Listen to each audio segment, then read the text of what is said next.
The Snøsøsteren is a 2024 film directed by Cecily A. Mosley. This is actually a Norwegian film, English dubbed, of course, and it's got quite a high rating on IMDb. It currently has 7.1 out of 10 across currently 649 reviews and ratings, which is a really high score, especially for a Christmas-themed film. But honestly, I didn't love it, and I will say why. I won't give any spoilers in case you decide to watch it. But in general, I thought it was average at best and kind of predictable, but there were some good moments. It's from the perspective of a young boy called Julian. He's played by Mudit Gupta, and he recently lost his sister, and he then befriends a character who, of course, is the Snøsøsteren, and she's there to support him and guide him and be his friend. And I felt like that character was quite predictable. And honestly, I didn't really love that character. I didn't dislike the character, but there were times when I kind of felt her to be a little bit irritating. And for the bulk of the film, nothing happens. It's about an hour and a half.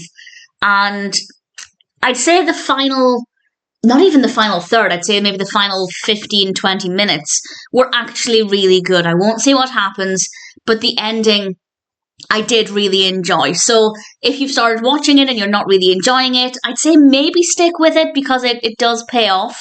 But the journey to get there was really boring. Visually gorgeous though. We have a lot of snowy scenes, Christmas decorations. It is absolutely gorgeous to look at.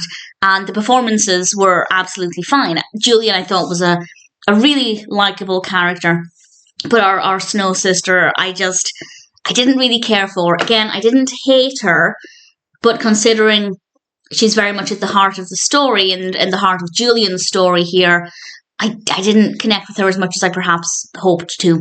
So the narrative is really slow, but definitely the music is gorgeous. I love the music in this. Visually, it is stunning.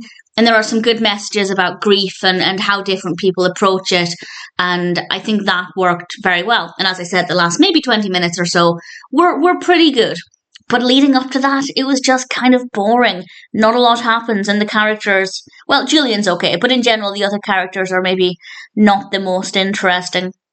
So I guess I recommend it if you're curious. There are enough positives in this that it's not a bad film.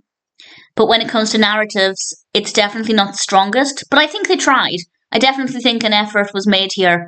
And there are some parts that are not too bad. So it's okay. The Snøsøsteren is not one that I rate as highly as IMDb does, which is strange because usually for me, in general, I will think of things as being much better than the average rating because I'm generally easily pleased.